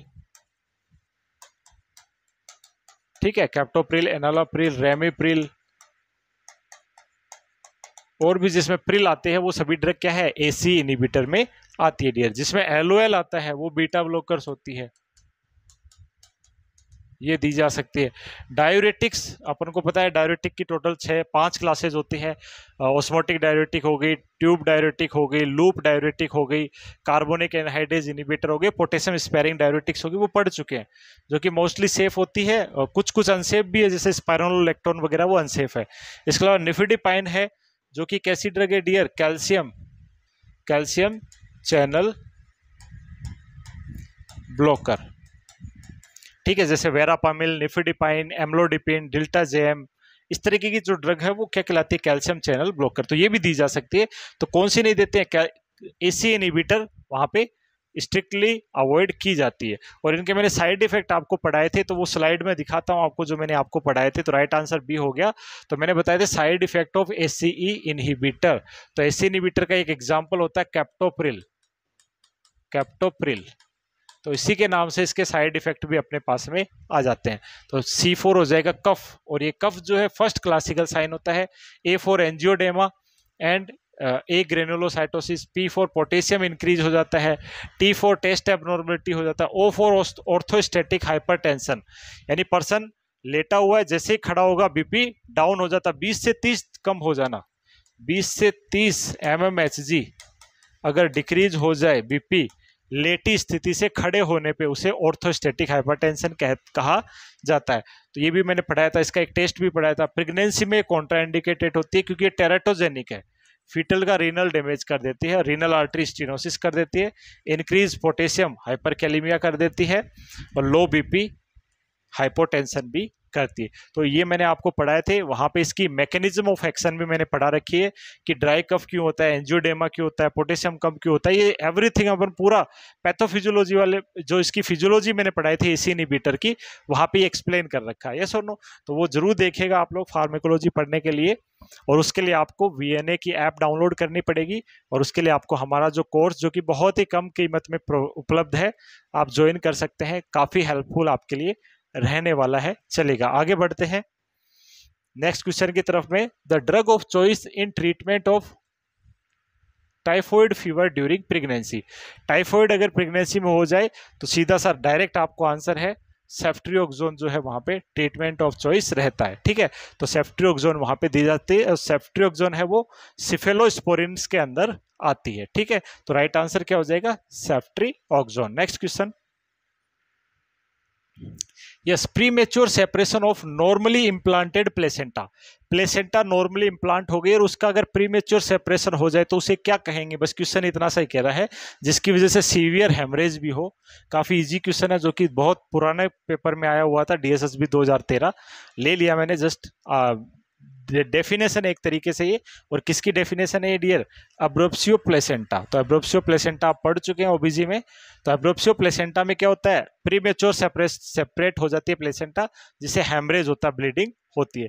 तो राइट आंसर हो जाएगा एब्रोप्सियो प्लेसेंटा। नेक्स्ट क्वेश्चन है dear, which of the following is common treatment for partial placenta previa. Partial placenta previa का कॉमन ट्रीटमेंट क्या है? ऑप्शन है blood transfusion, heparin therapy, induction of labour with oxytocin, next activity limited to bed rest. तो क्या करना चाहिए? तो partial placenta previa, देखिए प्लेसेंटा प्रेविया का मतलब होता है, यह देखिए डियर, यहाँ पे बात करें, ये यूट्रस हो गया और ये हो गई सर्विक्स। तो यहाँ पे अपन बात करें इंटरनल OS हो गया। ठीक है डियर, तो सर्विक्स से पहले इंटरनल ओएस हो गया। तो प्लेसेंटा प्रेविया में क्या हो रहा है डियर, अगर ये जो प्लेसेंटा है मोस्टली पोस्टीरियर वाल पे इम्प्लांट होती है फंडस वाले हिस्से में, लेकिन ये यहाँ इम्प्लांट नहीं होकर के इस ओएस पे आकर के प्लेसेंटा जुड़ जाए तो इसे कहेंगे प्लेसेंटा प्रेविया।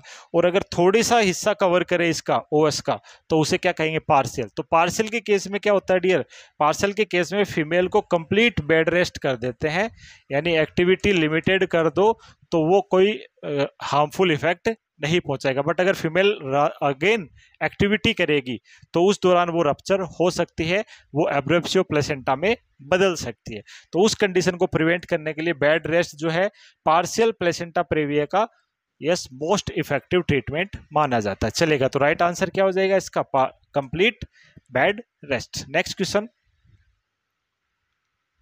चलेगा डियर, क्वेश्चन पढ़ते हैं अपन, फिर आगे बढ़ते हैं इसके अंदर। अपन पढ़िए आप लोग question.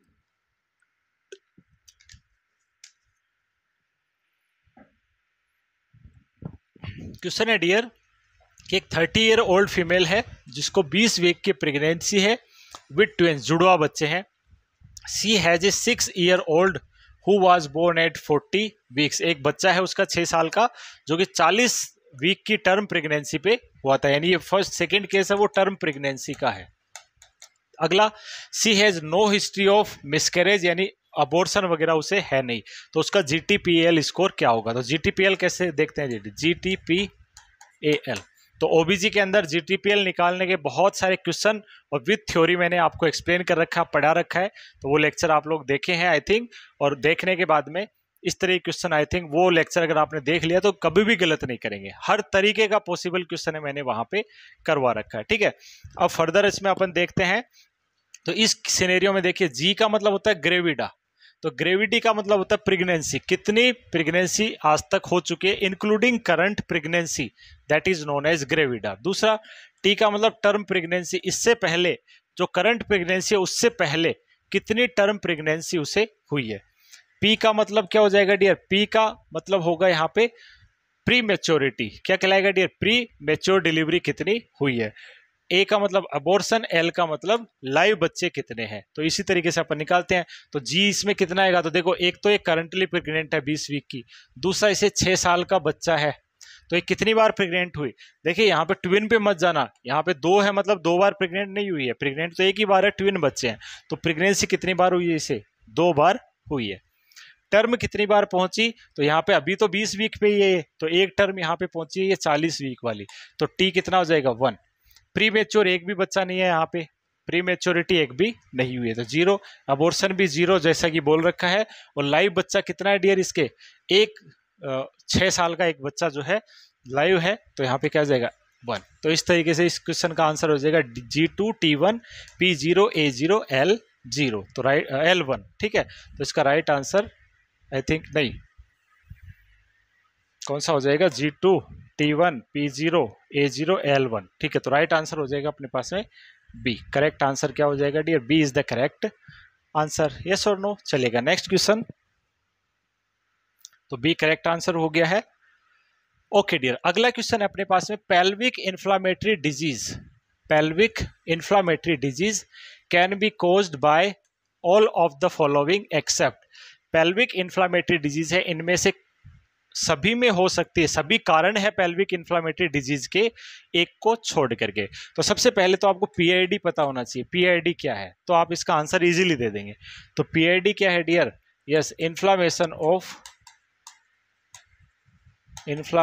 Of upper reproductive organs like yes uterus, ovary, fallopian tube, इनका अगर क्या हो जाए डियर, यस इनका इन्फ्लामेशन हो जाए तो वो क्या कहलाएगा, पीआईडी कहलाएगा। तो पीआईडी के क्या क्या कारण बताए मैंने, अपर बताया यहाँ पे, तो ऑप्शन पढ़ेंगे, इलीगल अबॉर्शन होने की वजह से हो सकता है, यस राइट आंसर है। एक्सेप्ट पूछा किसकी वजह से, नहीं होगा, तो इसकी वजह से हो सकता है। दूसरा, सेक्सुअली ट्रांसमिटेड इन्फेक्शन की वजह से भी हो सकता है। Infection to the lower genital tract, इससे नहीं होगा क्योंकि ये इन्फेक्शन ही किसका है, अपर रिप्रोडक्टिव ऑर्गन का है, लोअर का नहीं है। तो राइट आंसर क्या हो जाएगा, यही हो जाएगा। अगला, the insertion of an intra uterine contraceptive device like copper T. Copper T वगैरह वो अपर में ही इम्प्लांट होते हैं, लाइक फेलोपियन ट्यूब, और साथ में यूट्रस में इम्प्लांट होते हैं, तो वहां पे भी ये कोज कर सकते हैं पीआईडी। यानी ये और ये ए, बी और डी जो है वो पेल्विक इन्फ्लामेटरी डिजीज के कारण हो सकते हैं। कौन सा कारण नहीं हो सकता है? लोअर जेनिटल ट्रैक्ट का इन्फेक्शन है, वो पेल्विक इन्फ्लामेटरी ट्रैक्ट का कॉमन कारण नहीं है, हो सकता है, बट ये जो है कॉमन कारण होंगे। तो राइट आंसर क्या हो जाएगा डियर? सी जो है करेक्ट आंसर होगा। यस, चलेगा। नेक्स्ट क्वेश्चन देखते हैं। Cancer of cervix is caused by which infection? Cervix का कैंसर इनमें से किस इन्फेक्शन से होता है? तो इस डियर सर्विक्स का कैंसर का मोस्ट कॉमन कारण बताया था अपन ने, which is human papilloma virus. और इसके लिए अपन कौन सा टेस्ट करते हैं? पैप स्मीयर टेस्ट करते हैं, पैप निकोल्यू टेस्ट करते हैं। यस और नो? नेक्स्ट क्वेश्चन देखते हैं। Yes, emergency contraception prevent pregnancy by all of the following mechanism except. यानी इनमें से तीन जो है इमरजेंसी कॉन्ट्रासेप्टिव पिल्स की जो है मैकेनिज्म है, एक को छोड़ करके। तो मैंने बताया था एम किट जो होती है, इमरजेंसी किट्स होती है, लेवोनोजिस्ट्रोल जिसमें अंदर पाया जाता है, वो क्या करते हैं डियर? प्रेगनेंसी को टर्मिनेट नहीं करती है, प्रेगनेंसी से पहले के इवेंट को रोकती है, लाइक डिले या इनहिबिट करती है ओव्यूलेशन को। दूसरा, इनहिबिट फर्टिलाइजेशन को इनहिबिट करेगी। Yes dear. और prevent implantation of the fertilized egg, ये तीनों एक्शन करती है। ये जो है अर्ली प्रेगनेंसी को इंटरप्ट नहीं कर सकती। अर्ली प्रेगनेंसी के लिए अपन को क्या लेना पड़ेगा डियर? MTP kit. क्या लेना पड़ेगा? मेडिकल टर्मिनेशन ऑफ प्रेगनेंसी वहां पे करना रहेगा। तो राइट आंसर इस क्वेश्चन में एक्सेप्ट पूछा है, तो यही जो है इसका राइट आंसर होगा। ठीक है, नेक्स्ट क्वेश्चन देखते हैं। Surgical procedure in which the entire breast and axillary lymph nodes are removed is termed। तो याद रखना, ब्रेस्ट को रिमूव करने के प्रोसीजर को बोलते हैं मैस्टेक्टोमी, और जब लिम्फ नोड साथ में निकाले जाए तो उसे क्या कहेंगे डियर? उसे कहा जाता है रेडिकल मैस्टेक्टोमी। जैसा कि अपन ऑन्कोलॉजी के अंदर पढ़ चुके हैं, ब्रेस्ट कैंसर भी अपन ने पढ़ाया वहां पे, तो पूरा डिटेल से ये चीज समझा चुके हैं। ठीक है,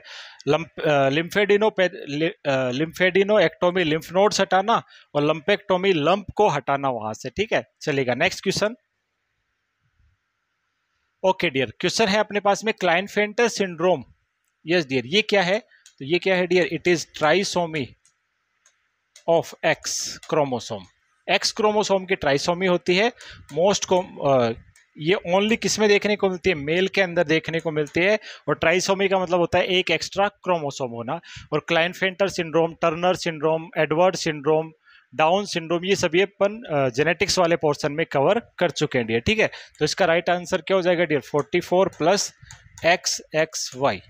नॉर्मली मेल में क्या होता है? 44 प्लस ये 44 ऑटोसोम, और X और Y होता है, तो एक X एक्स्ट्रा यहाँ पे कॉपी बन जाता है, which is trisomy of x, which is Klinefelter syndrome. Turner syndrome में मोनोसोमी ऑफ एक्स होती है, जो कि फीमेल में होती है।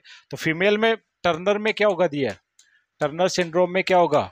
44 प्लस एक्स ओनली। क्या होगा? X only. और ये किस में होता है? ओनली फीमेल के अंदर एक एक्स क्रोमोसोम वहां पे एब्सेंट होता है डियर। ठीक है, चलेगा। तो राइट आंसर इस क्वेश्चन का क्या हो जाएगा? XXY। तो यस, तो सॉरी ये वाला नहीं, यहाँ पे 44 प्लस, ये भी नहीं है यहाँ पे। यस, राइट आंसर ये हो जाएगा 44 प्लस XXY। तो डी जो है इसका करेक्ट आंसर होगा। ओके, अगला क्वेश्चन देखिए डियर। एक नर्स एडमिनिस्टर कर रही है MgSO4 का injection to a women who is hospitalized with severe preeclampsia. चूंकि मैंने बताया है प्रीएक्लेम्सिया में जो है सीजर एक्टिविटी होने के चांसेस होते हैं, तो इसके लिए जो है MgSO4 दिया जाता है। Yes, what medication would the nurse have available. यानी कुल मिलाकर के पूछा इसका एंटीडोट क्या है? इसका एंटीडोट पूछा है। तो एंटीडोट का क्वेश्चन अपन ने प्रीवियस लेक्चर में भी किया, और आज के लेक्चर में भी दूसरा क्वेश्चन था, उसके अंदर मैंने बताया था। तो इसके लिए अपन क्या करते हैं डियर? कैल्शियम ग्लूकोनेट जो है, yes dear, 10 ml 10% calcium gluconate जो है यहाँ पे दिया जाएगा। ठीक है, तो राइट आंसर हो गया अपने पास बी। ओके डियर, अगला क्वेश्चन है what is the optimum time to insert intrauterine device. IUDs जो है इंसर्ट करने का, लाइक कॉपर टी वगैरह है, उसको इंसर्ट करने का बेस्ट टाइम कब होता है? ये क्वेश्चन काफी बार एग्जाम्स में आता है, लाइक CHO जैसी एग्जाम में तो बहुत बार आ चुका है। Yes, prior to menstruation, menstruation से पहले, ड्यूरिंग मेंस्ट्रुएशन, मेंस्ट्रुएशन आ रहा उस टाइम पे, mid way to menstruation, menstruation के बिल्कुल बीचों बीच देना है और इमीडिएटली आफ्टर मेंस्ट्रुएशन। तो राइट आंसर क्या होगा?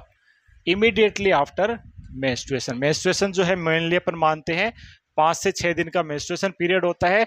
तो मेंस्ट्रुएशन पीरियड खत्म होने के बाद में 7वें 8वें दिन जो है अपन आईयूडी इंसर्ट करने का जो है बेस्ट टाइम होता है डियर। काफी इंपॉर्टेंट क्वेश्चन है, याद रखिएगा, ठीक है। तो राइट आंसर हो जाएगा डी। चलेगा नेक्स्ट क्वेश्चन।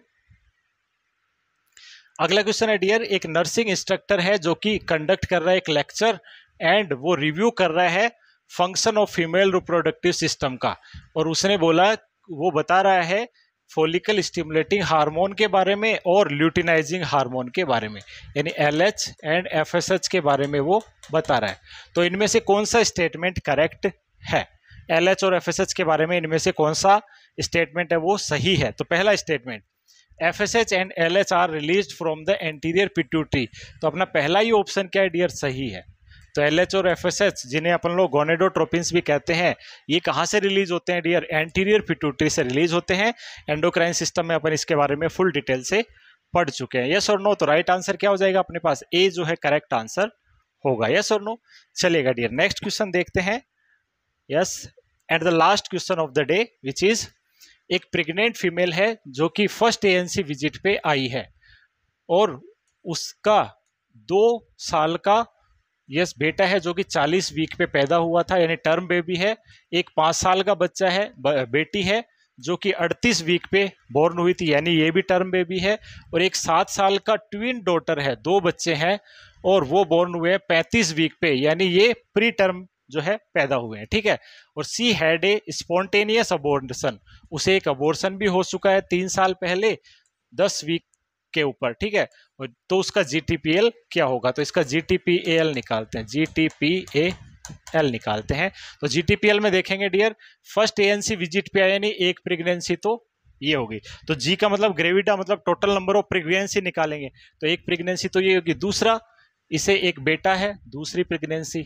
तीसरा, इसे 5 साल की एक डॉटर है, तीसरी प्रेगनेंसी। चौथा, एक 7 साल का ट्विन है, तो प्रेगनेंसी तो एक ही है, चौथी प्रेगनेंसी। और उसे एक अबॉर्शन भी हुआ था यस 3 साल पहले, तो ये हो गई उसकी 5वीं प्रेगनेंसी। तो जी कितना हो जाएगा डियर? 5। तो जी 5 ढूंढेंगे तो 4 वाले दोनों ऑप्शन क्या हो गए अपने? गलत। तो या तो ये सही होगा या ये सही होगा, ठीक है। आगे बढ़ते हैं, नेक्स्ट बात करेंगे डियर, टर्म पे कितने प्रेगनेंसी हुई, ठीक है। टर्म पे कौन कौन सी प्रेगनेंसी हुई? तो अभी ये तो टर्म पे पहुंची नहीं है, तो अभी फर्स्ट ANC विजिट ही है। दूसरी बात करें तो देखो, उसको एक बेटा हुआ था 40 वीक पे और एक बेटी हुई थी 38 वीक पे, तो 2 टर्म प्रेगनेंसी तो ये हो गई। तीसरा, 7 साल पे उसे ट्विन डॉटर हुई, तो ये 35 वीक पे हुई, तो ये प्री टर्म प्रेगनेंसी होगी। तो टर्म तो 2 प्रेगनेंसी हो गई उसे, और प्री टर्म कितनी होगी? 1 प्रेगनेंसी। प्रेगनेंसी 1 हुई है, टर्म 2 ट्विन हुए हैं बट वो काउंट 1 में ही आएंगे, तो प्री टर्म 1 में हो गई। और उसे एक अबॉर्शन भी हुआ है 3 साल के पहले, तो अबॉर्शन में भी कितना आ जाएगा डियर? 1 आ जाएगा। अब L यानी लाइव बर्थ, लाइव बच्चे कितने हैं वो जोड़ेंगे यहाँ पे। तो देखिए, ये तो अभी पेट में है, लाइव में नहीं काउंट होगा। दूसरा, एक ये लाइव है, ठीक है। दूसरा, ये 5 साल की डॉटर है, ये भी लाइव है। तीसरी बात करेंगे, ये जो ट्विन है, ट्विन डॉटर्स है, तो ये 2 L हो गई, यानी ये दोनों क्या है डियर? लाइव है। सॉरी, ये दोनों क्या है? लाइव है। यहाँ पे तक तो प्रेगनेंसी देख रहे थे, अब लाइव बच्चे कितने वो काउंट कर रहे हैं, तो ये भी दोनों लाइव है। और उसके बाद तो ये मिसकैरेज हो गया था, अबॉर्शन हो गया था, तो यहाँ पे लाइव बच्चे कितने हो गए? 1 लाइव, 2 लाइव और 2 लाइव ये ट्विन हो गए, तो टोटल 4 लाइव यहाँ पे हो गए। यस और नो? तो इस तरीके से इस क्वेश्चन का आंसर अपन ने निकाल लिया। तो आपके पास में लाइव ये वाला रहेगा, तो सी जो है अपना क्या हो जाएगा? करेक्ट आंसर हो जाएगा। यस और नो? तो इस क्वेश्चन का आंसर हो जाएगा अपने पास सी। इस तरीके के और क्वेश्चन और कॉन्सेप्ट सीखने हैं तो अपना GTPL वाला लेक्चर ऑब्स एंड गायनिक के अंदर आप देख सकते हैं, फुल डिटेल से वहाँ पे एक एक चीज़ को समझाया गया है, तो वो जरूर देखिएगा। और आज के लेक्चर में इतना ही। तो मेहनत करते रहिए, क्योंकि एक नया दिन नई ताकत और नई ऊर्जा के साथ में आता है। मेहनत करते रहिए, प्रयास करते रहिए, सफलता जरूर मिलेगी। All the best.